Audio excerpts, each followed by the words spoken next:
fer-vos unes valoracions de com ha sigut i què és el que ha sigut aquesta reunió. En primer lloc, que el nostre grup del blog Compromís vol expressar sobre la comissió que ha tingut lloc aquest matí és manifestar el nostre absolut rebuig a les formes que s'han tingut en aquesta reunió d'aquesta comissió. I vaig a dir-vos per dues qüestions. En primer lloc, a les formes pel que fa referència a la convocatòria de la reunió. Una convocatòria que ve ràpida i malament.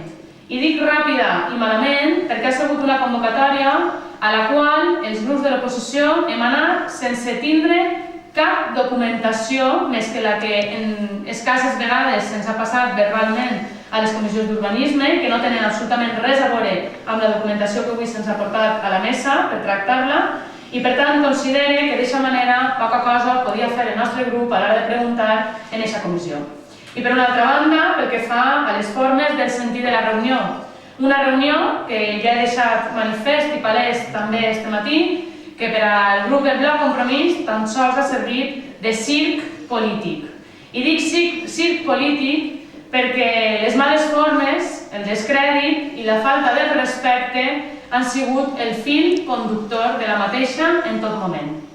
El descrèdit pel qual passa la classe política, pel qual passem els polítics d'ara,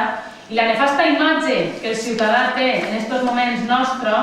crec que cada vegada és major. I apostar pels grups majoritaris d'aquest Ajuntament a aquest descrèdit a tot i a tots no ens ajuda en res als que veritablement creiem que les coses es poden fer d'una altra manera, com és la gent del blog Compromís. Els gandians i les gandianes actualment tenen altres problemes com l'ocupació, l'atur, la vivenda,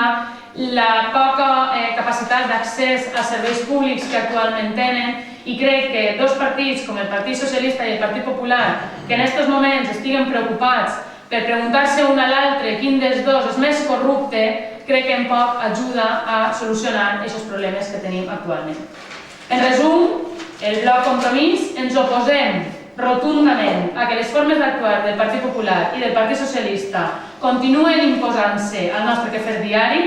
i front a això lluitarem de forma contundent. I pel que fa al posicionament del nostre grup, pel que fa a si és legal o no és legal la compra de solars de la Citroën, el que nosaltres volem expressar és que, si ens ho permeteu, volem tindre accés a aquesta documentació, que se'ns ha dit que se'ns passarà, volem estudiar-la amb tranquil·litat, volem saber quin és el posicionament també a partir d'ara de la Fiscalia, perquè com tots sabem ja, això s'ha llançat ja a la Fiscalia, i a partir d'ahir, amb més calma i amb més transparència, ens sentarem per tal de fer-vos les nostres valoracions. Pel que fa a la qüestió del contingut d'aquesta compra. Però pel que fa a la qüestió de les formes, torno a repetir, a nosaltres, al grup del blog Compromís, mai ens tindran al costat del descrèdit, de les males formes, de la falta de respecte i de la falta de dignitat en les accions i les formes d'actuar.